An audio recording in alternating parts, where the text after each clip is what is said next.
Hey guys, welcome back to another video. Today we're going to be talking about the post-business sale process.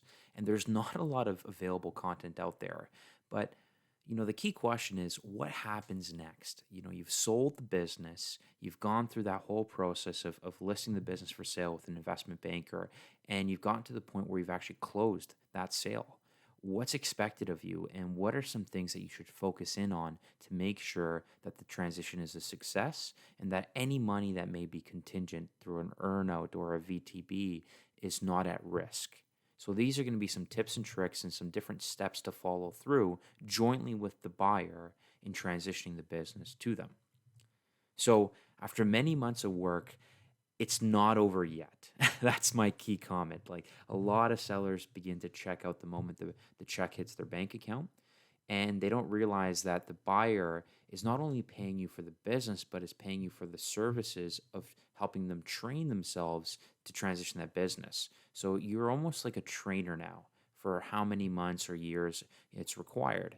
And transition times can vary. Sometimes they're 6 weeks for something that's not very complex, like a restaurant business, or it could be ultra complex like a specialized precision machining business where the owner has everything in their head and they need to train the new buyer, and the owner is expected to stay on for 2-3 years. So transition times vary, but the structure of the transition is largely the same. And there are a few key steps. The first being you want to go to the key employees. Those are the first people that they may even know about the sale because they helped through the sale process, or they're just critical, and you want to make sure that they feel valued and part of that inner circle for the new buyer. And the worst thing that can happen is that they find out about the sale not from the seller or from the new buyer, but through the rumor mill, and all of a sudden, they've been told that the company's not going to be sold, and then it gets sold, and it creates a lot of distrust. So it's really important to go to the key employees first. That's followed by the employees themselves, the customers, then the suppliers, and then all other things that are going to extend beyond the initial week or two. Because these first four bullet points, I would say, should be addressed within 1 to 2 weeks.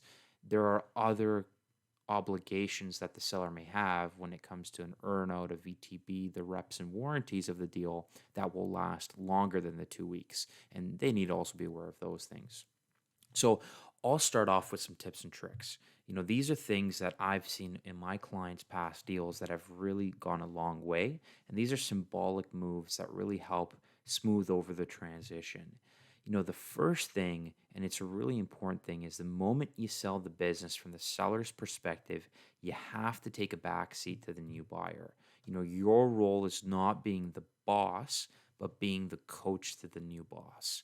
And that means you have to train them. You must learn and let the buyer learn how to swim. And especially if they're an investor that hasn't been in the sector before, and they've bought this business and they want to learn about it and get into it and roll up their sleeves and run it, you playing the coach role is very important. And that's a big psychological shift because, the day before you're the boss, all the problems, the buck stops with you. And the next day, someone else owns the company. And you got to really make sure to remind yourself you are not the boss anymore. You're the coach to the new boss. One of the easy ways, just a visual representation of that, is to move out of the corner office, move out of the big office and that everyone associates as the boss's office, and take something that's a little bit more nondescript, something a lot smaller, and let the buyer move into your past office. It's a symbolic way of showing, hey, listen, I'm stepping aside. This is not my office anymore. It's the buyer's. Another way to really kind of help is, unless absolutely required, the seller should try to reduce the amount of time that they're hanging around the company. If there is training that can be done over the phone or over Zoom, that should be done rather than the seller showing up every morning at the same time as before, saying hello to the same people as they walk through the halls and going into the same office. So you really want to reduce the amount of face time and the amount of time that the employees see the seller going through the business. Now, in the early days, that may be a little harder because the training requires in-person training, but 3, 6, 12 months later, the seller should not be showing up to the business. A lot of the training can be done over the phone, and that's where it should be done. Now, any incoming questions from the employees as the buyer gets trained should be directed to the buyer. Something that, so I see some sellers is there's the convenience factor of saying, well, I know this thing. I know how to answer that question. The employee came to me. They still view me as a center of influence in the company. But it's not about answering the question. It's about teaching the employee that you're not the boss anymore.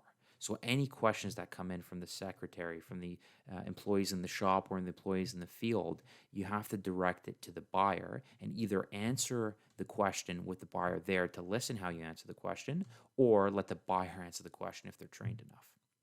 Now, something that I've seen really is effective, and it only works, I'd say, for lower mid-market companies, is if the founder is selling the business, employees have really gotten attached to the founder, and a handwritten thank you note goes such a long way. I've seen this multiple times where, the seller decides the deal closes, and the next day in the announcement meeting, he or she distributes the thank you notes along with a small bonus to say, thank you very much for your years of service. And I have now been able to retire, and I hope that you guys can continue on in the company. Thank you. And these things it's not about the financial payout. The bonus could be $250, but it's about the thought that counts, that the owner's writing to each employee and saying, thank you for your contribution to this company. Now, there are some things to avoid. And I'll start off with one of the common ones that I see, which is they're not humble. The seller walks in through the door the next day, and they're just gloating. They're so happy they've sold the company for so much money. They never thought they'd get this type of money before. And whoa, I'm just so happy. And all of a sudden, A, the buyer feels almost bad. It's like, whoa, did I overpay for this business? And then B, the employees are thinking, wow, the buyer must be, not very good financially, because look at this. He just got hosed by the seller. What happened there? So, you don't want to be communicating a message externally saying, wow, how good the sale went. Just stay humble, keep those things private, and don't let the employees know. Another thing is, don't take a vacation right away, especially if you're providing training to the buyer. You don't want to say, hey, within 2 weeks' time, I'm going to take a 2-week vacation with the wife because we've been dreaming about going to Hawaii. Defer that vacation until the training is done, the buyer has 2 feet on the ground and is capable of running the business by themselves. So don't take vacation early on. Another thing, don't show up with a brand new cherry red Ferrari day 2. You cashed in the big transaction check, and you've gone to the local Ferrari dealership. You dropped $400,000 on a car. You show up where you've always driven a Toyota Corolla for the past 20 years, and all of a sudden you're driving a cherry red Ferrari. It just communicates the wrong message, both to employees and the new buyer. And it just shows a huge change in the culture of the company, because even though you've sold the company, you as the seller are still connected to that company so long as you show up the next day. And so these luxurious items and, overspending and being flashy, try to keep that to a minimum. You never know what type of employees are thinking of, whether they're envious or they're jealous, or, it could be your key staff that say, hey, you know what? He didn't get that because of himself. We delivered that to him. How about we do this by ourselves? And boom, all of a sudden you have a key employee leave. Another thing is, don't check out the day of closing, right? One of the things that I sometimes see is there's a lot of deal fatigue. So sometimes the seller will say, listen, I just want to get the money in my bank account. I want this thing done. I want to just go off into the sunset. But there is an ongoing role that you have to play, and that starts actually before the close. It actually starts, 2-3 weeks before the targeted closing date. You sit down with the buyer and you say, hey, listen, how are we going to manage this transition? What type of announcement are we going to make? And if the seller, and I've seen this before, says, you know what, you go talk to the employee, you announce the sale has closed, you announce what you want to do with the company, and the seller just almost disappears and doesn't stay on and is part of that announcement, again, it sends the wrong message to the employees. It's almost like the seller bolted, and it doesn't care about the company anymore, which really leaves the employees in a vulnerable position. And then one other thing, the last one over here, this last point is, don't disclose what doesn't need to be disclosed.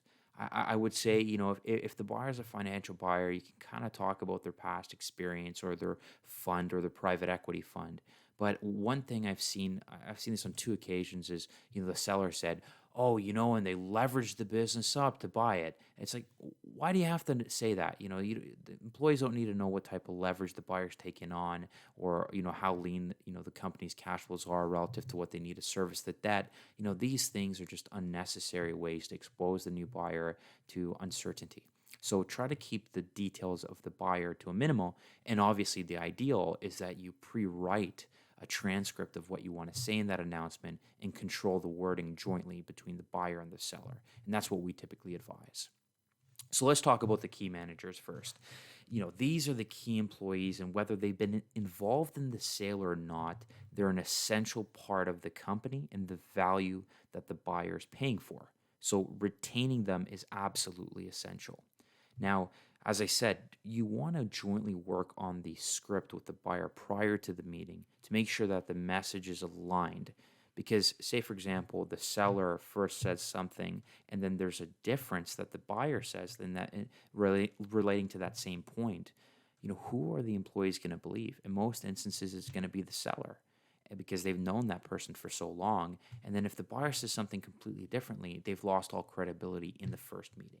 So making sure that the message is aligned, that you're aligned on all the key points in terms of a transition, retaining benefits, retaining jobs, not shutting down plants or whatever the case is, you have to make sure that you agree to that before your meeting with the key managers. Now, typically you want to let the seller speak first to the key managers without the buyer in the room.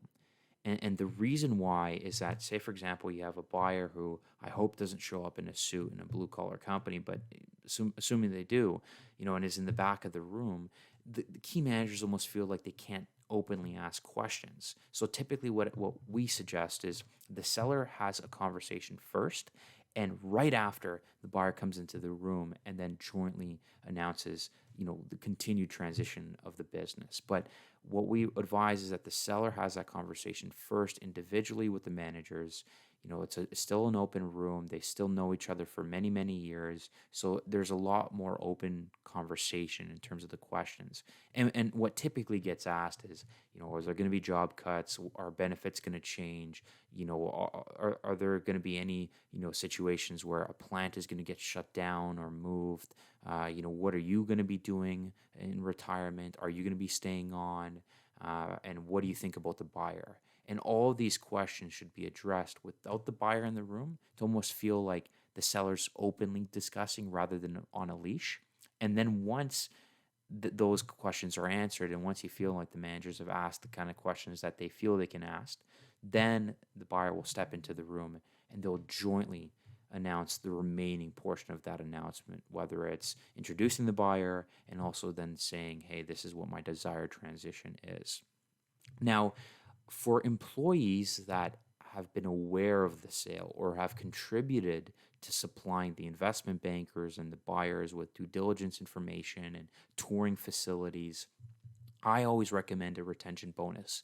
It's a really valuable investment to make sure that you're rewarding the employees for doing additional work on top of their day-to-day job, and just recognize them and say, hey, listen, it's been crunch time.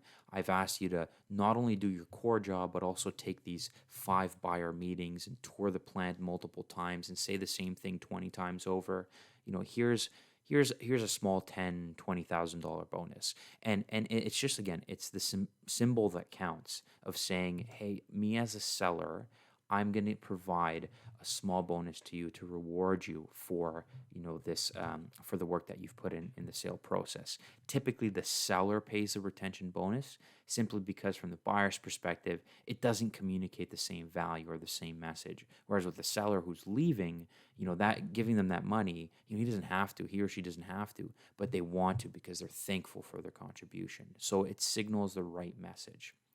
And in terms of the buyer, I always recommend once that announcement is done, at a later date in the time in the process, 2 3 weeks later, we recommend that the buyers take out the key staff, whether it's the CFO, COO, plant manager, take them out to dinner and bring the spouses as well. And it really kind of it almost opens up the conversation to be a lot more personal rather than professional as almost like a business lunch, because the spouses are there and it really allows you to share openly, what your cultural values are, what your perspectives and values are. And that's a great way to build relationships quickly with key managers. So if you're the seller, I would recommend that, you tell your key managers to expect to have dinner with the new buyer, just so that you can get to know each other. Now, the employee announcement is almost just as important as the key manager announcement, and it typically comes on the same day right after the key managers. You want to make sure that the key managers get told first, and then right after you move into the next meeting, which is the employees. Now, with the key employees, typically the seller has that one-to-one conversation first, and then the buyer comes in. Whereas with the employee announcement, in most instances, the seller and the buyer will jointly deliver the message together, right? It's difficult to, on a grand scale, speak to 70 people and be alone as just the seller. There's going to be just such a bombardment of questions. It's very difficult. Whereas with the key managers, it's a lot more smaller space. You're only speaking to 4 or 5 people, and those questions can be handled a lot more efficiently. Now, a great way to kind of handle the communication is actually to cater a lunch, or if it's in the morning, put out a breakfast buffet and some muffins and coffee, and really suggest or imply that, hey, listen, the buyer's treating you guys to this breakfast and wants to introduce themselves and mention what they want to do with this company. So again, it's a small touch just to say, hey, this guy's not cheap, or this person does cares about us. Now, in terms of the actual announcement, it's on a case by case basis, so I can't give you the actual like writing of what we've done in the past. But I think there are a few key points that I would hit on. The first is retaining key management. You've come out of the meeting before telling key managers, hey, listen, we value you, we want to retain you. The best next thing to do is go into the next meeting. The managers are on the back wall waiting and listening to the next announcement, and you repeat to everyone else what you told them in a private room. And it confirms to them that, yes, I'm real, and yes, what I said in that meeting before is real to you. I care about you, and I'm telling everyone that I want to retain you guys because you're key to this company. Now, in terms of other topics, growing the company, investing in the company, those are things that really show that, hey, listen, I'm here to stay. I'm not, going to buy the company and flip it 2 years later. We're going to grow and invest in the company, and that's going to directly benefit your job because it's going to become more exciting. There's going to be a lot of growth opportunities in your career. So, growth, investment are key words that need to be, mentioned in that employee announcement. And then if applicable, and this is critical, and in most instances, we see sellers roll some equity where they'll retain 20% of the company as a minority shareholder, but slowly retire. It's really critical, not to mention exact percentages, but just say, hey, listen, we've bought control of the business, but the seller is still a part owner in the company. And we want him or her to stay on and continue to provide the advice we need to grow this company to the next level. And that is such a calming statement to say, because the seller's not going off into the sunset, and you as a buyer acknowledge that, hey, listen, the seller's there to step in, to advise us if there's something that needs to be done. So that's another really key point, if applicable, that you should mention in the employee announcement. The other thing is clarifying roles. Right away, you want to say, am I an active buyer, or am I a more passive buyer that's going to lean on the management team? There are some situations where a buyer will not come into the day-to-day business and will be more of a board-level investor and will let the existing management team run the company. Well, then absolutely say that. Don't mislead employees in believing that you're going to be active when you're not. And conversely, if you're going to be active, mention, hey, listen, what I'm going to be focusing on is mostly transitioning the seller And also, my key strengths are in sales, or my key strengths are in product development, and I want to focus on that. And so right away, you kind of hit home on how you're going to be lending more into the business, and that ensures that it clarifies your new role as a new buyer. And obviously, from the seller's perspective, it clarifies what they're going to be doing in terms of transitioning the buyer into the business. Now, another way, and this is more of a little quick tip, is for the seller, especially if you have a really good relationship with the buyer, and you really have hit it off throughout the process. We always try to tell the buyer, hey, we're going to tell the seller to pump your tires. They're going to go up there and start saying, oh, we've taken the company to market, and we received multiple offers on the business, and Mike or, Daniela really stood out as the ideal buyer for us because of X, Y, and Z. And so by pumping up the buyer's tires before they step up onto the podium and deliver their portion of the announcement, it lends a lot more credibility, because the seller is, saying, hey, listen, the buyer's good. And obviously, we're not saying not to lie or something like that, but more in the sense that if you really believe that they're a good buyer, then mention that. Don't just deliver a quick pre-written message and just walk off the stage. Mention, hey, listen, I believe in this buyer, and that's another really good calming statement. Now, in terms of change, one of the very frequent questions you're going to get, and you've probably already gotten it in the management meeting, the key manager meeting, is what's going to happen with the business? Where do you kind of see the business going? What are your plans? What do you want to do with it? And those are going to be questions that are going to be mentioned in the employee announcement. But the issue is, don't deliver something specific right away. Part of the some of the mistakes we've seen in the past is the buyer has a very clear idea of what they want to do with the business. Then they get into the company in the day to day, they start getting trained, and they realize, whoa, my assumptions were completely off. I thought the business was going to go this way, and it's actually going this way, and I need to pivot my strategy. But if you commit to a strategy up front before you've even gotten into the business, and then you start changing that strategy midstream, you almost look inconsistent. You almost look inexperienced as the buyer. So it's really important that for the buyer, when they're discussing with key managers or employees, take a broader approach in terms of answering this question. What's going to happen to the business? I'm going to invest in it. I'm going to make sure to retain the key employees in the company, and I'm going to make sure that I want to learn about the industry and find ways to grow the company. It's super broad, but it still defines what you want ultimately, which is to grow the business. Whereas, hey, what do you want to do with the company? Well, I really know that there's this great technology, and we're going to invest in it, and we're going to shut down these 2 plants. And then you start looking into the technology 2 weeks later, and you're like, oh, this is completely different from what I thought it was.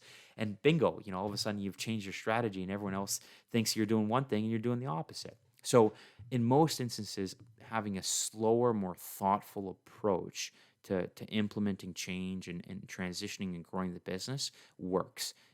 Typically what you want to do is in the first 90 days, you want to really focus on building key employee relationships, learning the core skills that the founder or the previous owner, has and is performing on a day-to-day basis, and then slowly but surely making those changes post 90 days.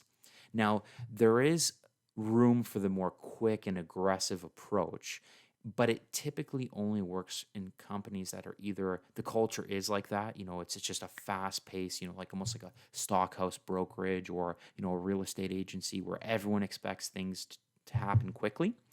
Or it's in a situation where the company's underperforming, everyone's kind of morale is down, things are going wrong, and you come in and you quickly say, I'm turning this around, this is what we're going to do, boom, boom, boom, boom, boom, and it works.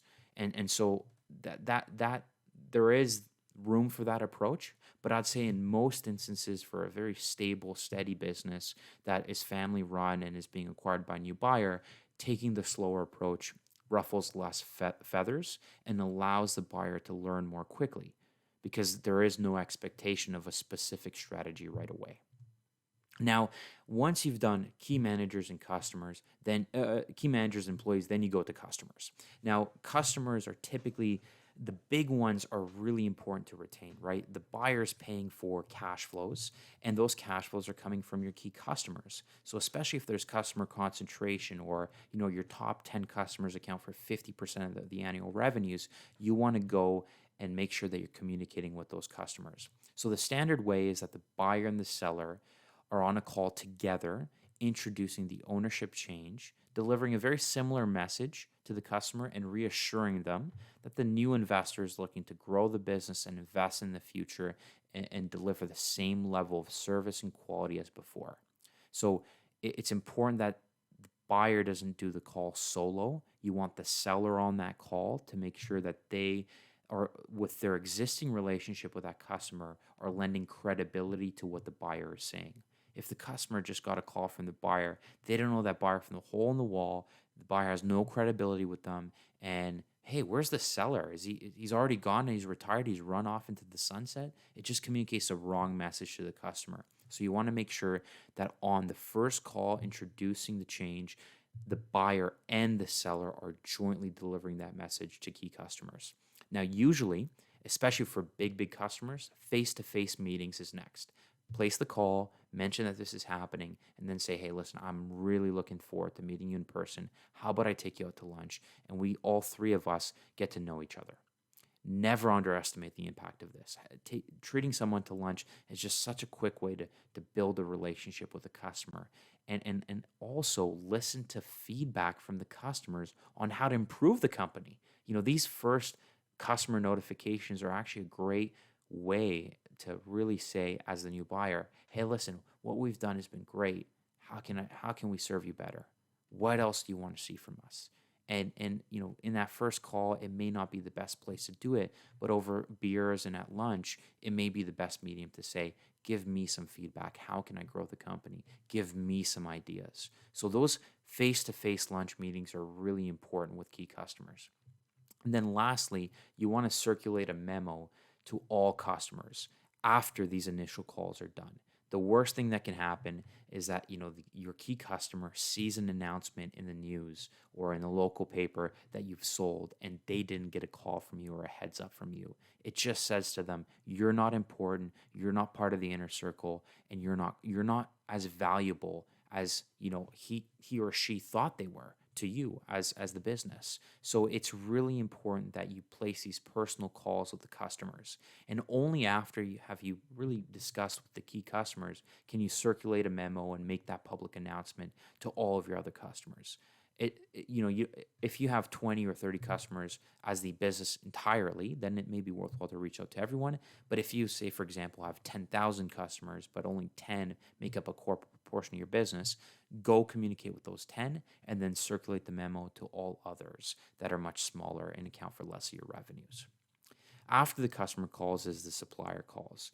Usually the owner's not required to be on the supplier calls because again, they're a supplier, you're their customer. So long as you're buying from me as a supplier, I don't really care whether you own the company or Joe Blow owns the company, unless there's a situation where the supplier actually lends into the competitive advantage or uniqueness of the business. So say, for example, the business is a distribution business and they have an exclusive territory agreement with a key supplier. Well, in that instance, you would treat them exactly like a key customer because, hey, you're providing the product or service that I can sell into my territory, giving me the exclusivity. You're important.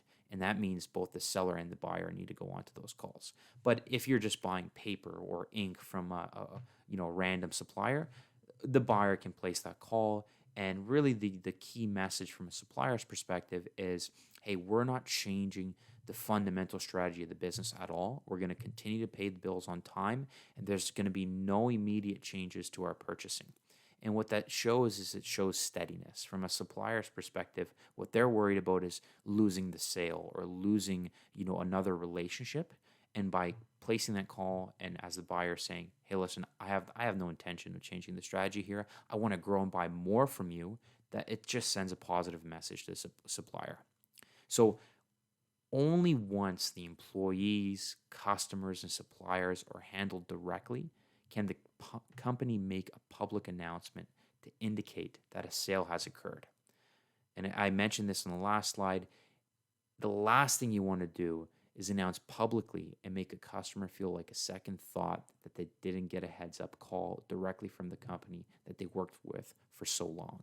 So placing these calls may be seen as a waste of time for some people, but from our experience, we've always seen this as a great way to get feedback, communicate consistency and stability in the existing relationships, and secure the value of the business. The buyer is very incentivized to make sure that his or her customers are going to stay on and continue to buy from the company. So investing time and investing money in lunches is critical to transitioning the business. Now, outside of these core areas, there are other things that you as the seller have committed to, guaranteeing throughout this transition.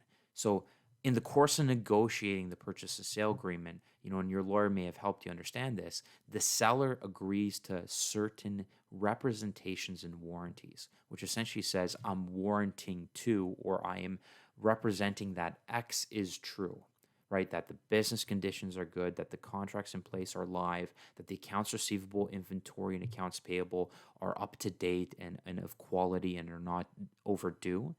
And that will be typically backed by an escrow account, a holdback, or a VTB of sort.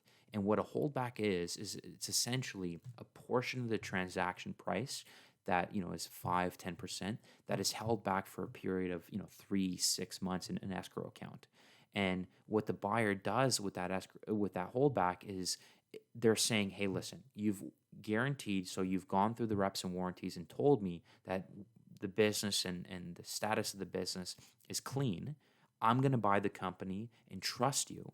But if I come across something that is different from what you've told me, then I have a right to sue you, and I'm going to sue that escrow account because there are funds set aside directly for this reason. And so from a seller's perspective, when they realize, yeah, on piece of paper in that initial offer, if they're offering me $5 million, yeah, you're going to get $5 million eventually. But there is going to be a holdback associated with that $5 million, maybe $200,000-$300,000 held back for 6 months. So don't relax yet. The seller is going to have an invested interest in making sure that the products move off the shelves, that the bills are collected. So you want to make sure that you're delivering proper training to the buyer. Because if you leave the buyer to fend for themselves and things aren't going as well as they should, the buyer is going to turn to you and is going to first blame you and saying, hey, listen, you didn't help me, you misled me, and I'm going to start suing you for that escrow account. So your money's at risk from the seller's perspective. So one of the things that I also mentioned, especially with reps and warranties, is be smart, right? Especially if there's a small dispute over some old inventory and gets marked down by $50,000. That's a much different conversation than if the buyer walks into the facility and sees that $1 million worth of equipment is broken and they were depending on that equipment to generate revenues. You should obviously lawyer up for larger liabilities, but in smaller disputes, especially to maintain the buyer-seller relationship, avoid those big disputes. Try to find some middle ground quickly and don't drag it on into the lawyer's office for smaller immaterial things. And then another thing is there's a working capital adjustment, and we have a separate video on the channel where you can see how net working capital gets calculated. But the working capital adjustment doesn't get done the day of close. It gets done 90 days after close. So at a minimum, you want to make sure that you're maintaining the buyer-seller relationship for the first 90 days, delivering what you said you would deliver on, and making sure that you put a smile on your face and walk in the door every day and train the buyer. Because in certain instances, a buyer can get petty, and the whole leverage situation is now, they have the leverage. They own the business, and you, through reps and warranties, committed to delivering on X. And if you start creating problems, that relationship is going to deteriorate very fast. So it's important that you always make sure that you maintain that relationship in the early days and do what you said you were going to do. Now, there are other things that may be tied to the transaction, in the sense of an earnout, where there's a future payment tied to the performance of the business, or vendor financing, where essentially the seller is becoming the bank to the buyer and is extending some financing through a vendor note. So in most instances, you are going to see these types of contingent vendor earnout financing, and it's important to manage these obligations. So one of them is it's really important to clarify what the earnout looks like. And this typically gets done before the close, but after the close, you always want to reinforce the earnout calculation. You always want to mention, hey, listen, this is how we're calculating the performance. If you hire extra people, that lowers the gross margin. It's excluded from the gross margin calculation. So there are certain things that you want to make sure that you're always reinforcing. The other thing is, in terms of financial reporting requirements, usually if the seller has extended financing, similar to a bank, to the buyer, you as a seller have the right to track the financial performance of the business on a quarterly or annual basis.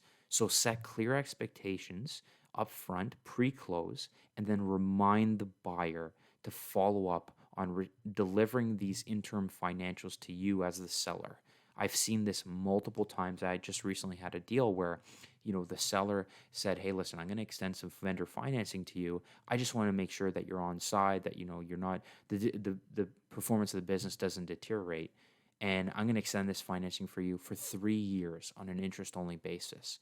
Well, in the 3-year period, they never saw a set of financial statements, and they had no idea what the business and how the business was performing, or if it could even service and repay the upcoming vendor note when it was going to become due in 3 years time. So to mitigate that uncertainty and to address openly these issues, it's important to set clear expectations after close and say, hey, listen, as agreed to in our purchase and sale agreement, I'll touch base with you at the end of the year. I'd like to see the financial statements. Please provide your accountant's contact information as well, so that I can reach out to them as well if I don't get a hold of you.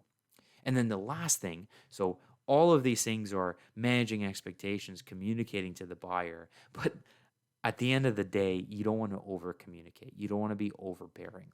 In the early months, in the early transition period of 3 to 12 months, you're in the business, you're training them. But once you've trained them and the buyer has their feet under them, you back away and you give them space. It's really important that there are certain situations where you can be too overbearing, or that you can be, you can almost be too distracting to other employees because, well, hold on a second. It's been a year since you sold the business and you're still showing up in your same office, still showing up at the same time 5 days a week. Like, what the heck? Are you retired or are you not? Right? So, to communicate the right message, both the buyer and the seller should agree. After 6 months, after I've decided that, I'm ready, I've been trained, you're only working 2 days a week. And then 3 months later, you're 1 day a week. And then afterwards, you don't even have to come in. I'll only call you when I need help. And obviously, that'll be part of the consulting agreement. And all of these things are really important to ensuring the smooth transition of the business. Communicating upfront that I expect payments, I expect to see the performance of the business if I've extended financing, but at the same time, I'm going to stay out of your hair once you're ready to run the business by yourself. And then the last thing, and I already mentioned this earlier on, is typically there's a holdback that's gets paid 3 to 9 months out, and it's different from a vendor note. But when there's a holdback involved, and I'll give you a really live example, we're right now selling a distribution company where there's a ton of stock as part of the value of the business. And so the buyer is going to hold back 20% of the value of the inventory, which is about, give or take, $3 million. Now, we've communicated to our client, the seller, hey, listen, your number one priority is to make sure that the buyer has a very smooth transition, and that you and your relationship with them continues to be positive, because you don't want them going after that holdback if they don't need to. And in some instances, believe it or not, buyers, especially if they feel almost cheated, or again, if there's that gloating issue and you commit some of the mistakes that I said you shouldn't, they're going to go after that holdback first very quickly. And so it's important that you don't expose yourself to that risk. So invest the time in the relationships, and make sure that you understand as the seller, hey, listen, my job is I'm still a coach here, until the buyer's ready to run the business by themselves. I'm not retired yet. So that's really important understanding. So hopefully you found the video helpful. If you have any questions or concerns, just comment below. And if you have more of a specific question relating to your personal M&A transaction or situation, then reach out to me through my email. And so you can go to robleecapital.com, which is my M&A investment banking corp. And my email's on there, and you can just directly reach out to me. Or if not, you can connect through LinkedIn, and we can set up a personal conversation to address more of these personal topics. But outside of that, if you found the video helpful, please share it with other people and subscribe to the channel. And as well, keep a lookout for the Finance Kid newsletter, which is the link will be in the description of the video. And you can subscribe to more M&A, commercial banking related content, all focused on lower mid-market companies. Other than that, guys, have a great day. Take care.